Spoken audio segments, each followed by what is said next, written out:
안녕하세요. 저는 최근에 사랑했던 사람과 파혼한 30대 후반 여성입니다. 실은 아직도 그 일로 상처받은 마음이 남아있고 기분이 많이 좋지 않은 상태입니다. 어떤 상황에서든 우리가 함께한 시간이 너무 긴 터라 누구든지 저와 비슷한 감정을 가질 것입니다.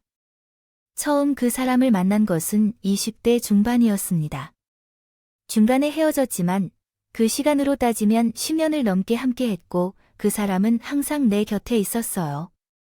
그래서 연인이 되기 전에는 친구나 가족으로 지내왔고 처음에는 제 짝사랑으로 시작했습니다. 대학을 졸업하고 작은 중소기업에 입사했을 때 인연이 시작되었죠. 물론 같은 회사가 아니었지만 같은 업계에서 함께 일했습니다. 위치가 가까웠지만 만남 당시에는 제법 운명 같았는데 지금 와서 쓰려고 하니 뭔가 좀 없어 보이는 느낌이 듭니다. 저희가 만난 곳은 철판 닭볶음집이었습니다. 바로 불판 앞에서 직원이 요리를 해주는 곳이었기에 저는 앞치마를 두르고 있었죠. 그런데 마침 제가 화장실에 가려는데 제게 누군가 음료수를 가져다 달라고 하더군요. 네, 저는 직원이 얼른요. 환타 하나랑 코카콜라 부탁해요. 잔도 하나만 더 주시고. 네. 솔직히 너무 당황스러웠지만 이미 다른 대화에 집중한 상태였고 그 정도는 해줘도 상관없다고 생각했기에 저는 음료수만 가져다 주었습니다. 애초에 그곳은 음료수와 물, 반찬이 셀프인 곳이었으나 그런데 밥까지 볶아달라는 요청을 했더니 주방에 있던 직원이 뛰어나와서 뒤늦게 사정을 알게 된 남자친구의 일행들에게 사과를 받았습니다. 그때는 어색하게 웃으면서 괜찮아요, 미안해요 라고 말하면서 끝났던 하나의 사건이었습니다. 이후로도 점심시간마다 자주 마주치게 되었고 우연히 이야기를 나누다가 동갑이라는 것을 알게 된 후에는 친구처럼 지내게 되었어요. 넌 정말 착해서 탈이야. 솔직히 내가 왜 그 팀장 업무를 대신 처리하느냐고. 이 진짜 답답하다. 그냥 난 시간도 있고 사정이 있으니까. 그러니까 그 사정이 매번 생겨나는 건 이상한 거야. 너한테 이용당하는 것 같아 뭐. 어찌해야 할까? 설령 이용당하고 있다고 해도. 내가 감수해야 할 부분은 자신하여 하지 않는다는 말은 할 수 없어. 바보가 너도 바쁘다고 하는 거면 적당히 알아서 처리를 넘겨야지. 아니면 너도 지금이라도 4년제 대학 졸업장을 취득하여 평생 그런 곳에서 이용당할지 모른다. 자격증을 따고 스펙을 강조해야지. 그렇게 하지 않으면 나이가 들어도 어렵게 살 것이다. 나는 지금도 충분히 만족한다. 회사도 그렇게 나쁘지 않고 아직 무엇을 모르는 것 같아. 왜 좋은 대학을 졸업하고 싶어 하고 사람 대접을 받고 싶어 하는 걸 그렇게 길게 쓴 것이지. 하지만 2년제 친구야, 너는 현실을 잘 모르는 것 같아. 언제까지 마치 어리니까 내년에도 저렇게 어리게 동작할 것 같아. 대학에 가서 제대로 졸업장을 따야지. 시작했어도 아직 늦지 않았어요. 단순한 친구 관계로 시작했지만 사실은 그 전부터 마음이 있었어요. 훤칠한 키와 넓은 어깨, 웃을 때 입술이 가늘어지는 것도 멋있었지만 무엇보다 그 사람의 성격이 너무 좋았어요. 답답하고 속을 끓이는 저와는 다르게 자신이 옳다고 생각하는 것을 거침없이 표현하는 부분이 가장 좋았죠. 그래서 이야기를 하는 동안에는 대리 만족이라고 해도 될까요? 손이 닿지 않는 중앙부를 시원하게 긁어주는 기분도 느꼈어요. 그럼에도 저는 그 마음을 드러낼 생각은 전혀 없었어요. 그 사람이 저에게 관심이 없다는 것조차 잘 알았고 우리는 사는 환경이 다른 사람이라는 걸 알고 있었기 때문이죠. 그래서 저는 주위 사람들이 항상 저를 칭찬하는 이유 중 하나가 착하다는 것이고 나머지 하나는 눈치가 빠르다는 것이라고 생각했습니다. 두 가지 이야기는 바로 어머니가 항상 아버지와 나를 향해 하던 말씀이었습니다.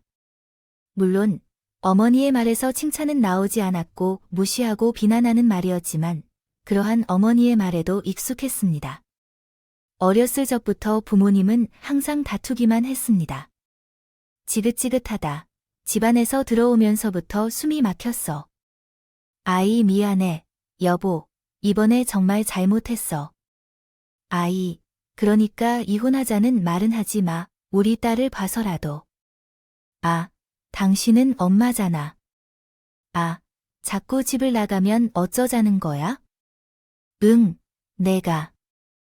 당신과 결혼한 것은 내 인생의 가장 큰 오류였다는 걸 깨달았어. 나는 당신의 배경이나 직업을 보지 않고 착한 점 하나만을 보고 결혼했었는데, 그것이 내 발목을 찍는 결과를 가져왔어. 이걸로 인해 집을 나가게 되는 건 내가 아니라 당신이야. 아이 여보라고 하지도 말고 이렇게 구찮게 매달리지 마. 언제까지 이렇게 행동할 거야? 왜 나쁜 사람으로 만들어 애를 보기 미안하게 하는 거야? 부부싸움은 항상 이런 말의 연속이었어. 당신 때문에 착해서 나를 싫어하게 만든 건 내가 말한. 엄마도 똑같이 잘못을 저질렀다는 건 아빠의 울먹거리는 목소리만 들렸었지. 다른 사람이 우리 부모님의 싸움을 보면 아버지가 뭔가를 하는 것으로만 보일 거야. 잘못한 것으로 생각하실 겁니다. 그러나 현실은 그렇지 않았어요. 정확한 진실은 하나였습니다. 아빠는 속이 없이 너무 착했고, 엄마는 모질고 영악했다는 게 맞아요. 아빠의 맹목적인 사랑을 인질로 삼아서 항상 다른 남자를 만나러 다녔으며 저를 버려두고 집을 떠난 적이 반복되었습니다. 그러나 가장 큰 문제는 아빠가 그런 엄마를 버리지 못했다는 거였어요. 그래서 중간에서 저는 제대로 자라지 못했습니다. 낯선 아저씨들과의 만남이 끝나면 아무 일도 없었던 듯이 집으로 들어와서 엄마 노릇을 하려는 엄마 때문에 눈치를 보는 아이로 자랐고, 다시 집을 떠난 엄마의 빈자리를 쓸쓸하게 지키는 아빠를 위해 착한 아이가 되어야 했습니다. 17살이 되었을 때 엄마는 간절히 소원했던 이혼을 이루었지만 그때 내 성격은 이미 완성된 후였어요. 답답하고 속이 비어있고 물색 없는 착한 아이, 그것이 제가 바로 그랬습니다. 그래서인지 아빠는 저에게 늘 미안하다는 말을 했어요. 한 번은 무리하게 야근을 하다가 쓰러져서 병원에 실려간 적이 있었죠.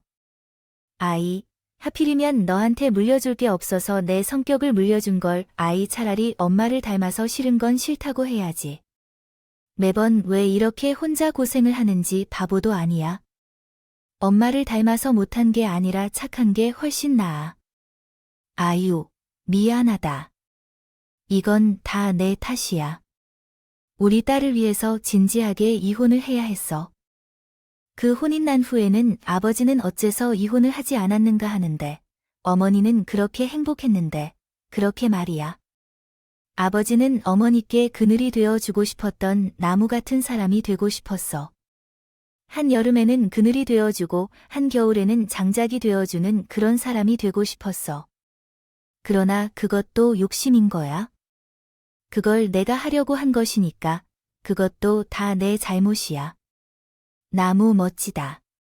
넌 그렇게 살면 안 돼. 아버지는 한 곳에 뿌리 내리고 그렇게 살고 싶었지만 너는 바람처럼 구름처럼 살았으면 좋겠다. 알았지, 우리 딸. 응, 그럴게. 하지만 그 약속이 무색하게 저는 3년간 그를 친구라는 이름으로 그의 곁을 같이 했습니다. 그 사람을 지켜봤어요. 그는 많은 여자들과 스쳐 지나가며 만났고 끊임없는 이별에 아파하는 것도 보았고요. 그때 알았어요. 핏줄이라는 게 정말 소름 끼치게 무서운 것이라는 걸 말이죠. 누군가를 좋아하면서 그 사람이 다른 사랑에 상처받는 것을 보는 마음이 어떤지 이해가 되었어요. 아빠가 왜 엄마를 기다렸는지도 조금씩 알아차렸죠.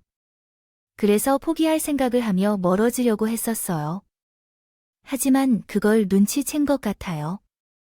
그 사람이 나를 찾아왔죠. 요즘에 나한테 연락도 피하고 전화도 안 받고 문자를 보내도 답장을 하나도 안 해. 아, 진짜 난 무슨 일이 있나 싶었어. 얼마나 걱정하고 답답했는지 알지? 미안해. 조금 바빴어. 그게 다야. 야, 나는 며칠 동안 일도 손에 안 잡혔어. 근데 바빴다고 진짜 너 너무 성의 없이 말하는 거 아니야? 아무래도 너 회사도 안 나갔다며. 내가 그 이야기 듣고 얼마나 놀랐는데? 왜 혹시 아버님 몸 안 좋아지셨어요? 아셨다고 들었는데 태어나신 게 아니었구나. 설마 암이 재발한 건 아니지? 그런 거야. 그래서 연락 못 한 거야? 어디 병원인데? 그건 아니야. 태어나신 건 맞아. 그냥 걱정하지 마. 그냥 좀 생각을 정리하고 싶어서 그랬어. 요즘 이것저것 신경 쓸 부분도 많고. 그래서 좀 생각 정리를 무슨 한 달이 넘게 해. 그리고 친구잖아. 우리 친구 아니야? 고민 있으면 털어놓고 이야기라도 하던가. 아무작정 이렇게 행동하는 것은 너무 무례한 짓이 아니냐. 그냥 조용히 내버려 두면 안 될까? 나는 지금 조금 시간을 가지고 싶어서.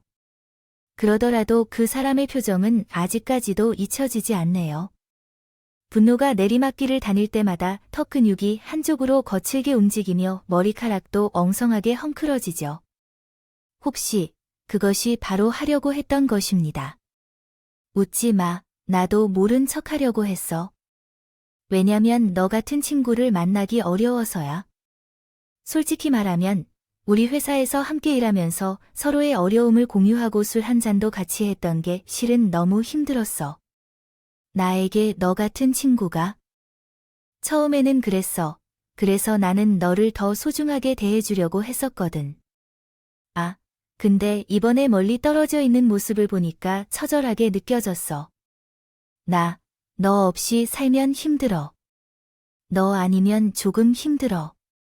뭐야, 그 말 무슨 뜻이야? 한번 만나보자는 거야. 우리 친구 말고 연인으로. 참고로 그 사람이랑은 정리했어. 그 이후로 우리는 꽤 오랜 시간 대화를 나눴어. 미지근한 캔커피를 한 손에 쥐고 정차 없이 걷고 또 걸으면서. 하지만 솔직히 그 대화는 기억이 안 나. 왜냐하면 다른 한쪽 손으로 제 손을 꼭 잡고 있던 커다란 손의 온기 때문에 정말로 정신이 혼란스러워졌거든. 그때는 목구멍을 통해 튀어오를 것처럼 뛰는 심장과 추위를 느끼지 않던 빨갛게 달아오른 얼굴만 얼핏 기억이 나네요. 그렇게 우리는 그날을 시작으로 진지한 만남을 했어요. 우리는 제법 잘 맞았습니다. 친구로 지냈던 시간이 필요했던 걸지도 모른다는 생각이 들 것 같아요.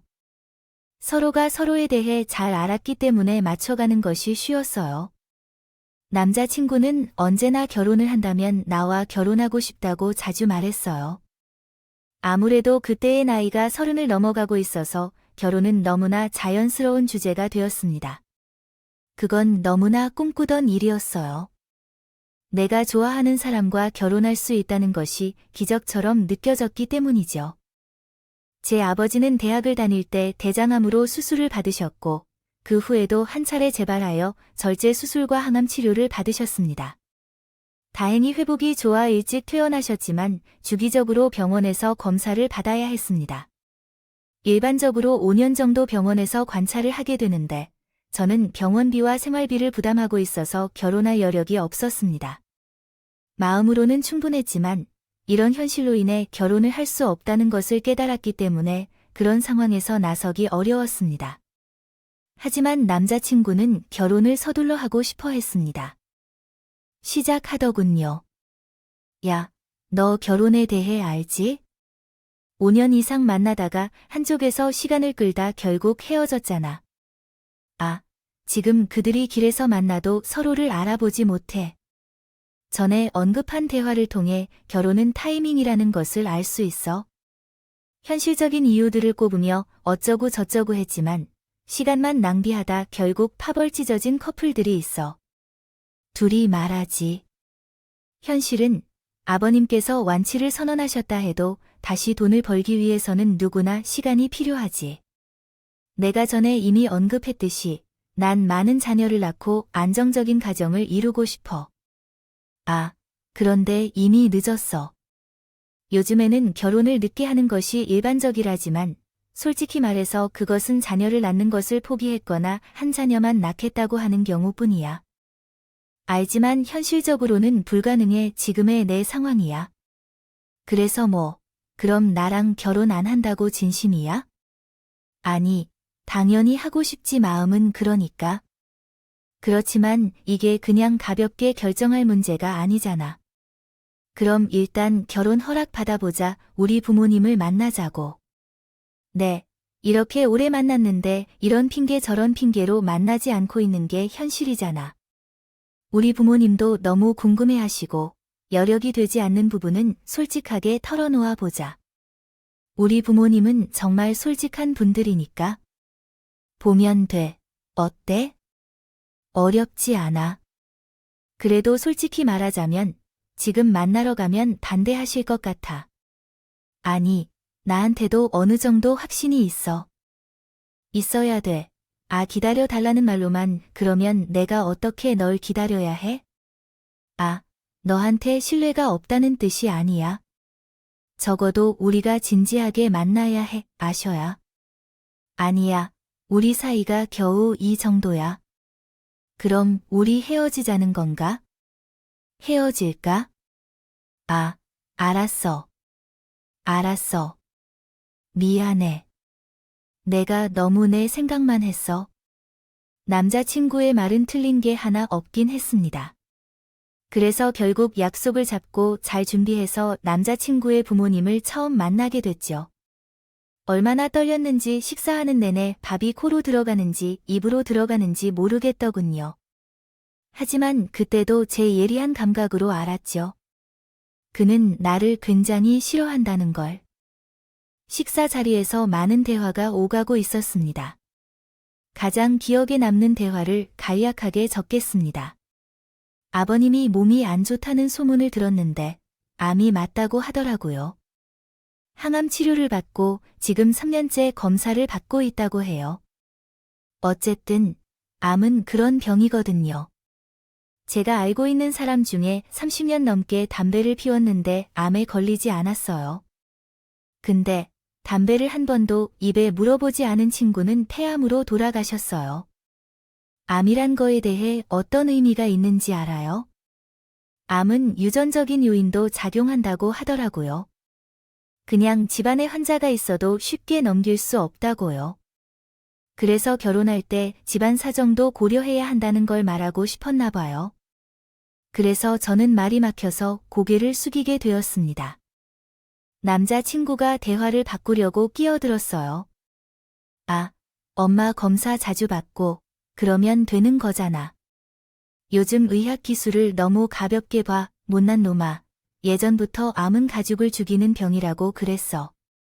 환자 돌보는 게 얼마나 힘든 일인지 알긴 하. 엄마 아플 때도 죽은커녕 수저 하나도 안 놓는 놈이 뭘 한다고 까불어? 그리고 말이 나왔으니 말인데 애들 머리도 유전이야. 대학이 뭐니? 없는 집 자식들은 세금으로 대학도 갈 수 있다고 하는데 그 정도 머리도 없었나? 아이 엄마, 아 내가 틀린 말했어. 아, 그래. 뭐지만 학력 다 안 본다 치자. 듣도 보도 못한 이상한 대학 나온 것도 모른다고. 치고 내 말처럼 착하고 천사 같은 면들이 좋다. 데리고 오는 건 아니다. 지금 얘 혼자 돈을 벌어서 생활비와 병원비까지 다 내고 있으면 무슨 돈으로 결혼을 하고 애를 낳아서 애를 키워? 아, 우리가 알아서 하는 거지. 뭘 알아서 해? 지금이야 빠르게 몸을 움직이면서 일하고 돈을 벌지. 애 하나 가져봐라. 집안에 들어와 내가 벌어오는 돈을 축내는 쌀벌레가 될 거야. 그래서 무서운 거야. 아, 엄마, 아발, 아빠 엄마 좀 말려봐. 말을 왜 그렇게 하냐고. 묵묵히 들으며 한숨을 쉬던 남자친구의 아버지가 천천히 입을 열었습니다. 너희 엄마 말 한마디 틀린 게 없어. 집안 차이가 크면 실력이든 뭐든 하나는 추레할 거 아니냐. 착한 거 그걸로 뭘 할 수 있는데 결혼은 현실이야. 내가 살아봐라. 그리고 우리 집에 대가 귀한데 나이라도 어리면 내가 말을 안 하지. 보통은 제가 없는 자리에서 오갈 법한 대화들이 생각합니다. 제가 있는 자리에서 핏대를 세우며 힐난한 수준의 말도 아니었고요.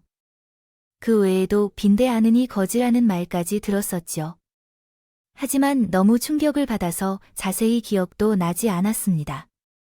그날 저는 온몸의 수분이 다 빠져나갈 것처럼 울었. 아마도 어떤 누구라도 그런 상황을 직관하게 되면 그랬을 겁니다. 특히나 가장 잘 보이고 싶었던 사람들에게서 그런 말을 들었으니 너무 슬펐죠. 그때 남자친구는 중개자 역할을 해보겠다고 어필했습니다. 보통 사람에게는 헤어지자고 말을 할 것이지만 제가 그 사람을 너무 사랑했기 때문에 그렇게 하기는 힘들었어요. 그래서 지푸라기가 아니라 학이라도 잡고 싶은 심정으로 남자친구가 해결해 주길 기다렸습니다. 그러나 시간이 흐를수록 다른 문제들이 나타났어요.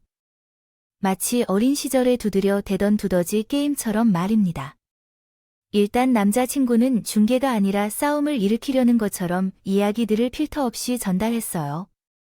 우리 엄마가 너의 진로에 좀 문제가 있는 것 같다고 말했고 그 IQ 테스트를 해보라고 권유했어요. 그게 지금 이야기하는 거야? 취직을 일찍 하려고 해서 2년제 대학에 진학했어요. 그래야, 물론 공부를 잘한 것은 아니었지만 지능에 문제가 있다는 말을 들어본 적도 없고 엄마 말이 그렇다는 거지. 우리 엄마는 웃으면서 장난스럽게 말한 거야. 과민 반응하지 마. 그리고 아빠는 좀 더 날씬한 여자가 좋다고 하시더라. 내가 너랑 결혼을 하려는 거지. 너희 아빠랑 결혼하면 그 결혼을 먼저 한 선배들의 말이라고 생각해. 괜히 안 좋게만 받아들이는 건 오히려 너야. 아빠 말로는 주변 친구들이 통통하고 귀여운 여자를 좋아해서 다들 결혼을 그렇게 했다고 하더라. 근데 그런 여자들이 애만 나오면 뚱뚱해졌다. 그래서 무조건 선천적으로 마른 여자. 그런 여자들이 애 낳고도 살도 잘 안 찌고 자기 관리도 철저해서 좋다고 그런 말을 했다는 것이에요. 거지야, 누가 너한테 살을 빼래 한 거야? 왜 사람을 나쁜 사람으로 만들어? 애초에 왜 그런 말을 전달하는 거야? 대화도 못하고 무슨 얘기도 못하냐고? 너 그거 자격지심 때문에 찔리니까 더 화를 내는 거잖아. 지금 내 말이 틀려? 왜 막말해? 지랄이라는 거야? 그럼 그게 지랄이 아니고 뭐야? 요즘 너랑 이야기하면 숨이 턱 막혀. 알아? 아무 말만 해도 무섭다거나 그런걸? 이럴 거면 차라리 헤어지든가. 결혼을 꿈꿨고 미래를 그렸던 남자친구는 변했어. 무신경한 척하면서 모르는 척, 상처 주는 말을 하고 이별을 했어. 하지만 놀려고 하는 다른 여자들과 어울리는 건 더 충격적이야. 그냥 친구였다고 하면서도 나를 끊임없이 비교했어요. 그런데 어느 날 남자친구가 이별을 통보했죠. 힘들긴 했지만 그 순간은 오히려 감정이 뭉클해졌어요. 이미 앞으로 이별을 맞이하기 위해 여러 차례 예고를 받아온 것 같은 느낌이 들었거든요. 어찌됐든 남자친구는 최악의 말을 하면서도 매달리고 울고 난리를 칠 줄 알았는데 왜 갑자기 난 더 열이 나? 혹시 너 남자 있는 거야? 없어. 그냥 좀 지쳤고 힘들어서 그래. 질려서 이런 거야. 웃겨. 내가 그저 사소한 존재처럼 보이나 봐. 기분 난 녀석. 이런 건 아니야. 마지막까지 좋은 마무리 지으려고 착하게 보이려고 하느냐? 이렇게 되는 것이라면 계속하기 싫어진다고 말하고 싶다니. 그래. 그래서 나도 너를 그냥 속편하게 보내는 건 싫어졌어. 나는 사실 여자 있다는 걸 몰랐어. 그녀의 몸매도 끝내줘. 얼굴도 예쁘고 심지어는 인서울 4년제 대학을 졸업하고 집안도 나름 준수해. 그런데 너보다 5살이나 어리네. 근데 난 그런 외형적인 것 외에 다른 게 마음에 드는 게 있거든. 그게 뭔지 알려줄까? 필요 없어. 됐어. 너랑 만나면서 솔직히 좀 지겨웠어. 너라는 뭐랄까 그 리모컨 같았거든. 지겨우면 꺼버릴 수 있고 채널도 음량도 조절 가능한 리모컨 말야. 집에 가면 TV 켜자. 아, 그거랑 너랑 비슷했어. 그냥 늘 있던 거 심심할 때 켜는 그런 백색 송 같은 거. 근데 그 여자는 달라. 어디를 틀어야 할지 모른다고 해야 하나. 그래서 너무 매력적이더라. 아이고, 나는 너무 솔직했나. 다른 건 모르겠는데 딱 하나는 알겠어. 솔직한 거랑 무례한 것도 구분하기 못하는 놈이라는 거 정말 최악이네. 너도 방금 나한테 놈이라고 욕한 거지? 그래, 야, 이제야 좀 사람 같네. 너 천벌 받을 거야? 응, 받을게. 그 정도 여자 만나면 당연히 그래야지. 잘 살아라, 제발. 인간답게. 눈물 한 방울도 아깝지 않은 그런 인간이라는 걸 모르지 않았습니다. 그럼에도 저는 꽤 힘든 시간을 견뎌야 했죠.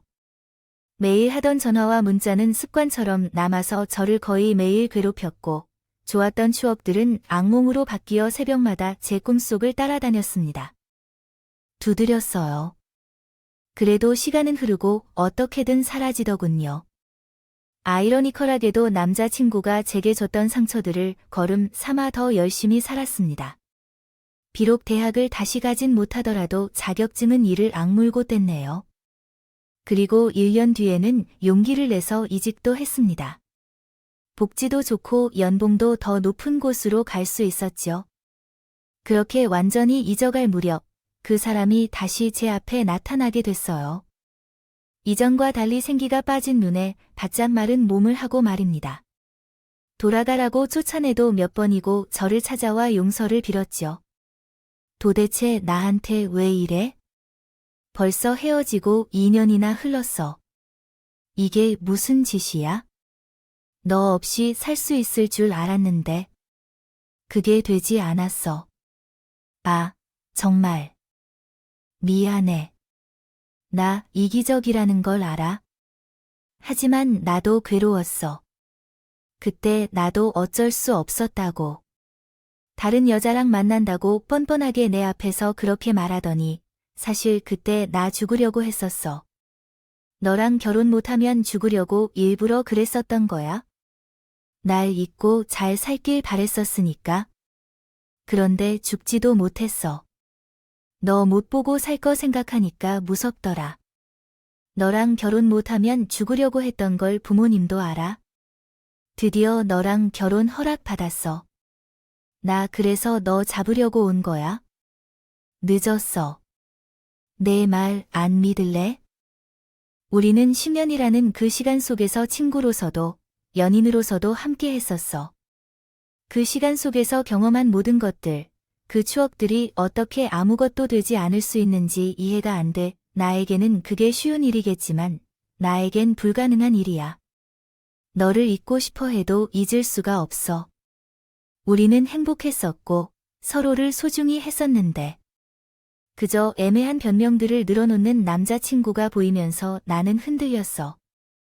만약 이것이 드라마였다면 나는 시청자로서 분명 동정어린 웃음을 지으며 그런 바보 같은 짓이라고 욕을 할 텐데. 하지만 이 모든 것이 실제 상황이었고 나는 그저 연기자가 아닌 당사자로서 참여한 것일 뿐이야. 그래서 몇 일 동안은 거절하려 노력했지만 결국엔 그 사람을 다시 받아들이기로 결심했어. 주었네요. 다행인 것은 남자친구가 이전보다 훨씬 더 잘 챙겨주었어요. 게다가 그 전까지는 막말을 한 채 결혼을 반대했던 남자친구의 부모님께서는 직접 전화까지 해오며 만남을 축하하셨어요. 덕분에 저희는 이전과는 다른 속도로 결혼 이야기가 오가게 되었고 눈 깜짝할 새에 결혼 날짜까지 잡아버렸어요. 정말 꿈같은 경험이었죠. 먼 길을 돌고 돌았지만 결국에 우리는 인연이겠다 싶은 생각까지 들 정도였어요. 그러나 운명은 아주 가혹했습니다. 모든 것이 순조롭게 느껴졌지만 갑작스러운 사고는 막을 수가 없었거든요. 상견례를 하기 하루 전 아버지는 늦은 새벽에 세차를 하겠다고 밖으로 나가셨습니다.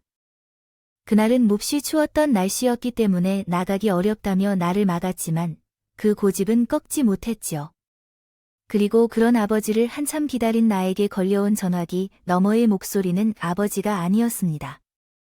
병원 관계자께서 셀프 세차장 계단 쪽에서 발견되었다고 말씀하였는데 뇌출혈은 없고 아마도 빙판으로 된 곳에서 미끄러져 머리를 심하게 다치는 일이 원인으로 여겨졌다고 하였습니다. 응급수술을 받았지만 아버지는 결국 눈을 뜨지 못하고 돌아가셨어요. 모든 일이 너무 순식간에 일어나서 나는 정신이 반쯤 나간 상태였습니다. 그 소식을 듣고 예비 신랑과 예비 시어머니가 와주셨고 대부분의 상황을 빠르게 해결해 주셨어요. 고맙다. 정말 고맙다. 아, 고마운 게 이런 때에야. 곁에 있는 것은 내가 해야 할 일이 당연한 것이고 걱정하지 마. 장례식도 우리 집에서 준비하기로 했어. 경험이 없을 텐데 복잡한 일을 우리에게 맡겨. 응, 그때 예비 시어머니가 제 손을 잡아주셨어요. 그래, 이제 너는 우리 집 식구야. 앞으로 사돈 대신에 우리가 널 딸처럼 돌보기로 했어. 감사합니다. 어머님, 울기도 많이 울고 도중에 실신 아지를 한 적이 있었어요. 그럼에도 저 대신 두 팔을 걷고 손님 맞이를 해준 예비 신랑이 너무 공손했습니다. 그 사람이 없었다면 혼자서 이 일을 감당할 수 없었을 거라고 생각이 들었는데 동시에 너무 미안했어요. 또 다시 저 때문에 모든 계획에 차질이 생겼으니까요. 그런데 예비 신랑이 그런 제 마음을 읽었던 것처럼 말했습니다. 장례식을 치르고 나서 우리 결혼식을 진행하자는 계획을 해놨어요. 네, 하지만 이런 일이 생기면 결혼식 같은 거 하는 게 어렵잖아요. 법적으로도 정해져 있고. 그리고 애초에 내 마음이 지금 이런 기분으로 결혼을 하기엔 좀 어려운 것 같아요. 아, 너 혼자 두기 싫어서 결혼을 한다고요? 제가 완전히 너의 울타리가 되어주고 싶어서 그랬나 봐요. 하지만 나도 급하게 결혼을 하고 싶은 건 아니에요. 근데 이런 일이 생기면 얼마나 불안한지. 예비 신랑이 부드럽게 설득하자 했더니 예비 시아버지가 고개를 끄덕이며 말하셨고, 사돈이 딸이 결혼하는 거 얼마나 기대할까요?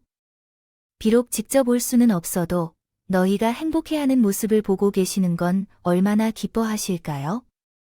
결혼식을 빨리 올려서 명예만 그럼 그렇게 하기로 결정해요. 하지만 우리 집의 의견은 좀 기다렸다가 다시 이야기해보는 게 어때요? 응, 잠깐 머리를 식힐 겸 조금 깊이 생각해 볼 필요가 있을 것 같아.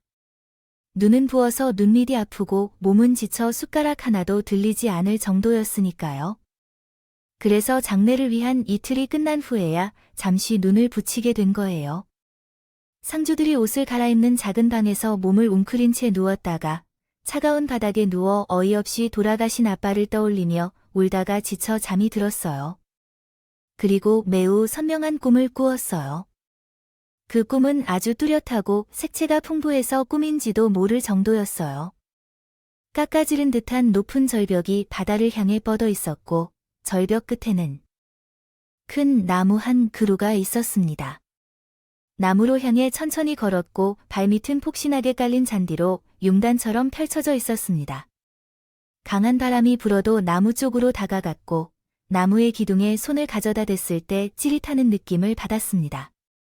좀 앞뒤가 맞진 않아도 꿈이라는 것이 그렇듯이 이 상황이 갑자기 급변하는데 작은 진동을 느끼던 나무는 거대한 뿌리를 드러내며 사라지고 생전보다 훨씬 젊은 아버지의 모습으로 변해버렸습니다. 그렇지만 이게 정말 이상한 게 본 적 없는 화가 난 표정을 짓고 계셨어요. 미간은 좁히고 얼굴은 일그러진 것처럼 찌푸려져 있었습니다. 엄마가 다른 남자와 바람을 피웠다는 사실을 알았을 때도 울고 있는 나를 닦아줄 때도 단 한 번도 그런 표정을 짓지 않은 듯 착하기만 한 아빠였습니다. 아빠, 어디 아파. 그 결혼은 안 된다. 절대로. 내 말 명심해. 아빠 말을 들어 알았어. 하지만 나 그 사람을 사랑해. 알잖아, 아빠. 그리고 아빠도 허락해줬잖아. 우리 상견례하기로 했잖아. 안 된다고 했어. 아빠 말 안 들을 거야. 이번에 아빠 말 거역하면 다신 아빠 못 볼 줄 알아. 알았어. 너랑 나 사이 끊을 거야. 알아들었어. 마치 짐승이 으르렁거리는 것 같은 목소리는 계속 반복적으로 울렸어요. 그리고 이내 뿌리부터 까만 것들이 타고 올라오더니 나무는 재처럼 부서지고 허공으로 흩어지는 것 같았어요.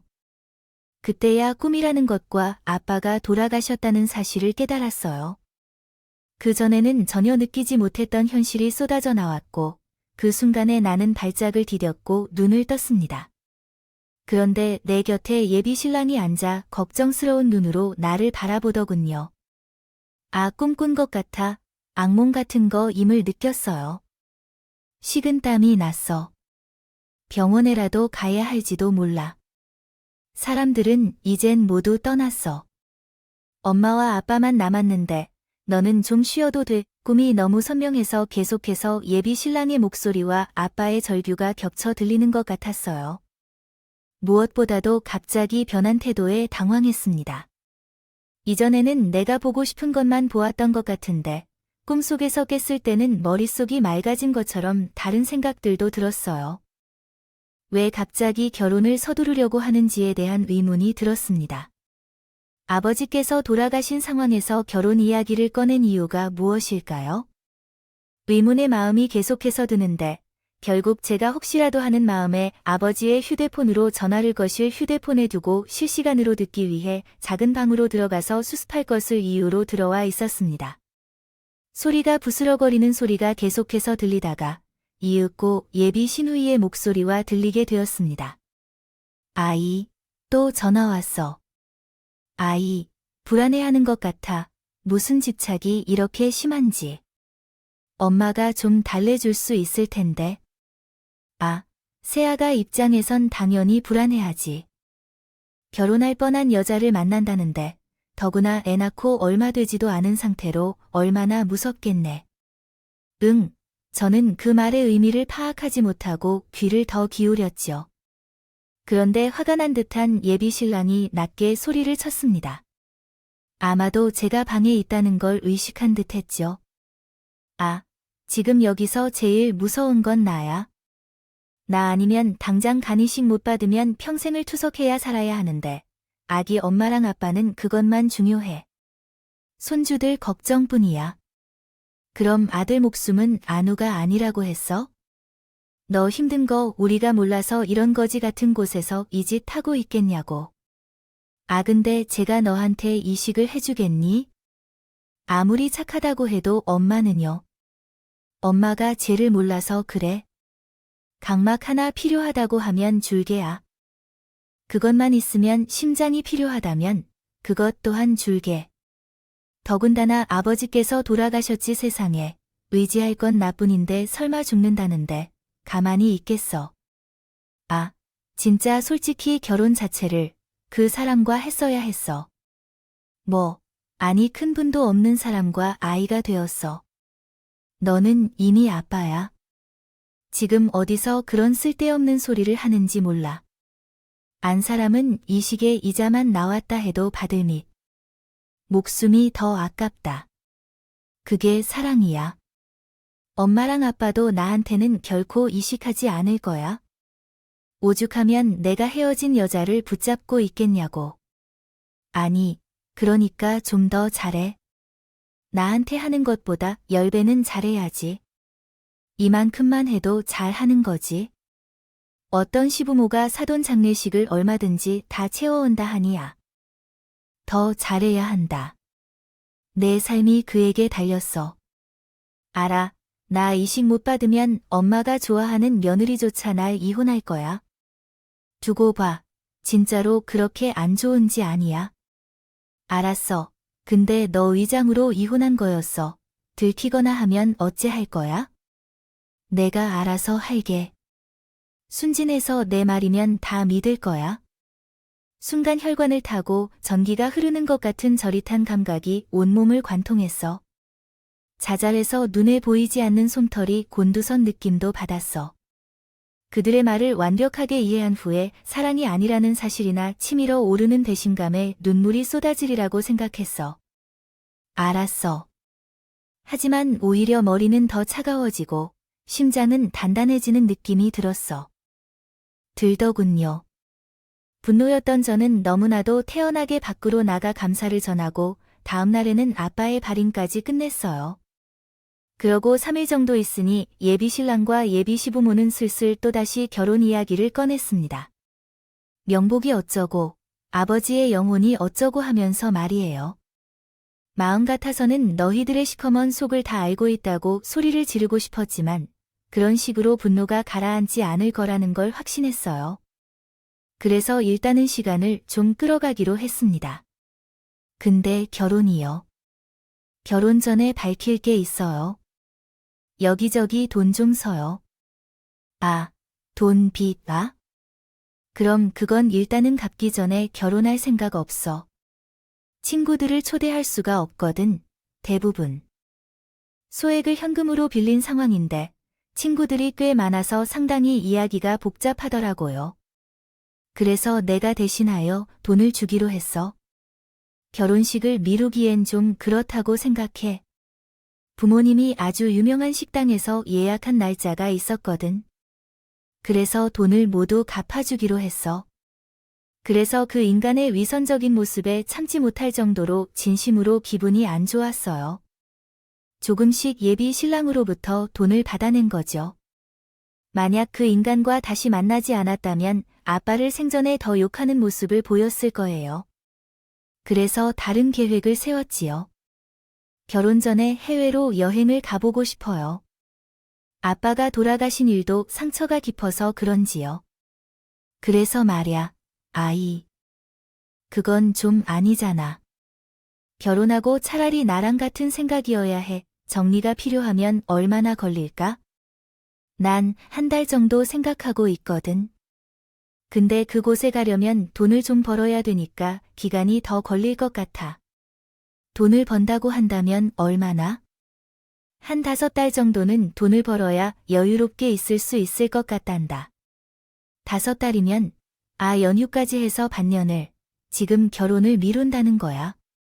왜 싫어? 그럼 나 결혼 안 하면 돼. 왜 그런 말을 해? 너 내게 고맙다고 그랬잖아. 내가 장인 가시는 길도 편안하게 해줬고 너 곁에서 힘이 돼줬고 그래도 이런 마음으로 결혼하는 건 어려워서 그래. 솔직히 상처를 받았는데 결혼은 법적 의무는 없지만요. 사람들이 안 하는 이유도 있잖아. 그래서 미뤄야겠다는 거야. 마음만 추스럽게 하고 싶어. 그럼 나도 바로 결혼할 거야. 기쁜 마음으로 평생 단 한 번인 결혼이니까. 알았어. 그럼 한 일주일 정도만 다녀올래? 아님 2주? 싫어. 1달 여유롭게 다녀올 거야. 너한테 돈 달라는 게 아니잖아. 내가 알아서 간다니까. 아이 진짜 미치겠네. 미칠 이유가 뭐가 있어? 결혼식 날짜를 받아왔다고 해도 이런 일이 있으면 어떤 무당도 미루라고 할걸. 그니까 조금만 기다려줘. 나 알잖아. 얼마나 헌신적이고 신뢰가 가는 사람인지. 10년을 보고도 몰라. 알지요. 알아요. 말해도 되고요. 그렇다면 이렇게 할까요? 급하진 않은데 그걸 숨기려는 그 인간은 결국 자신의 카드를 꺼내며 여행을 다녀오라고 했어요. 그때는 정말 여행을 떠난 거예요. 복수를 생각한 것도 아니고 다른 이유도 없었어요. 영원히 쉬지 않고 일하고 병원에서 일한 나에게 해주는 선물이라고 생각했어요. 돈을 생각하지 않고 1달 동안 풍족하게 먹고 마시면서 그랬어요. 그리고 돌아왔을 때 결혼식은 제가 없는 동안 준비가 되어 있었어요. 저 대신 여기저기 발품을 팔아서 드레스랑 메이크업 하는 곳도 예약해 두었거든요. 정말 꽤 하죠. 괜찮았어요. 더구나 제 마음에도 없이 바란 호화로운 결혼식으로 준비를 한 것을 보니 짠함이 들 정도였죠. 그 이후에는 어떻게 됐냐고요? 저는 결혼식 당일에 잠수를 타버렸습니다. 한바탕 난리가 났겠죠. 눈이 반쯤 뒤집힌 예비신랑이 저를 찾아와서 언성을 높이는 걸 보니 상황이 짐작되더군요. 아, 너 정말 미쳤어. 어떻게 우리 가족한테 이런 수모를 줄 수가 있어? 돌려 말하는 거 별로 안 좋아하지. 그니까 정확히 말할게. 난 너랑 결혼하기 싫어. 더구나 난 남이 준 껌은 씹어도 남이 씹던 껌은 손으로 만지기도 싫거든. 그게 무슨 뜻이야? 똑똑한 4년제 대학 나와서 왜 비율을 몰라? 너 말이야, 너 누가? 씹다가 버린 껌이라고, 야. 무슨 말을 그런 식으로 해? 이씨, 너 나를 사랑하잖아. 나도 너를 사랑해. 사랑, 그렇지. 웃을 때 들어가는 보조에도 하얗게 빛났던 피부도, 강아지처럼 뻣뻣한 머리카락 질감까지도 널 사랑했었어. 했었다니. 왜 과거형인데, 지금은 아니잖아? 누렇게 둥둥 떠있는 것 같은 피부색에 행한 눈동자, 툭 튀어나온 광대, 운동도 안 하는지 아랫배는 두툼해. 있잖아, 너한테 있는 거라고는 외형적인 부분이랑 능력이 다였는데. 너 직장도 그만두면 좋겠는데. 백수아, 나랑 수준이 너무 차이가 나는 거지. 정도에 이러하다면 이게 말이 되는 줄 알아야지.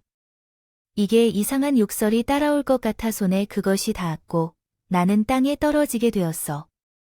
그 인물이 날 버린다고 머리를 미친 듯 했고 그것은 나를 바닥에 짓박아 놓는 게까지 했어. 운 좋게도 거리를 걸어다니던 사람들이 막아주어서 그 인간의 폭행을 막았어. 경찰이 도착하면서 악을 쓰는 그 인간에게 나는 한마디 덧붙였지.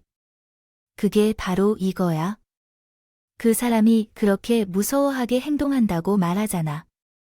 간절히 제 안에 담겨 있다. 그 후로도 난 그 사람을 폭력행위로 고소했고 민사 형사소송까지 다 걸었어. 돈 때문만이 아니었어. 조금의 스트레스 때문에 일부러 다투었어. 물론 나도 소송을 당했지만 현금으로 주었던 것은 증거로 남기 위한 수단으로 가져놓은 것이야. 여행 중에 썼던 카드비드로 협박을 당한 적이 있었어요. 그때 당시에는 결혼을 전제로 만나고 있었기 때문에 돈을 갚을 의무가 없다는 결론이 나왔습니다.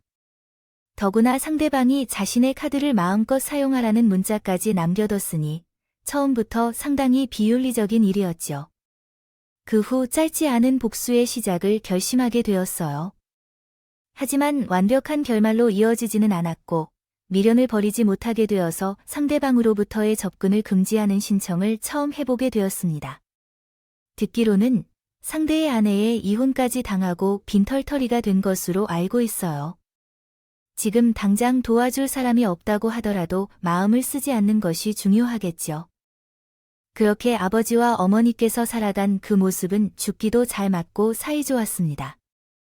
그러나 저에게 책임지라고 받아들이라고 하는 말씀을 들은 게 엊그제 같은데 어느덧 작년 이맘때 있었던 일이 되었습니다. 현재로선 제 기분은 좋게 지내고 있습니다. 더 좋은 조건으로 협상하여 연봉도 올라갔고 뚜벅이로 살기 싫어서 얼마 전에 차량도 구입했죠. 물론 여전히 누구에게나 싫은 소리에 잘 참고 넘어가는 일도 많습니다. 그렇지만 내면은 이전보다 훨씬 단단하고 강해졌습니다. 이것은 확실한 것이에요. 그러나 아직도 그 꿈을 어떻게 해석해야 할지 모르겠습니다. 제 마음속의 불안에서 비롯된 환상인지 아니면 아버지의 영혼이 저를 다른 길로 이끈 것인지 잘 모르겠어요. 몽이나 정과 같은 것을 믿는 편도 아닌데 말이죠. 하지만 그 꿈은 제게는 인생에서 가장 오묘하고 특별한 기억이 되었어요. 겨울이 오면 아빠가 더욱 그리워집니다. 여기까지 제 이야기를 들어주신 분들에게 행운이 가득하길 바랄게요. 감사합니다.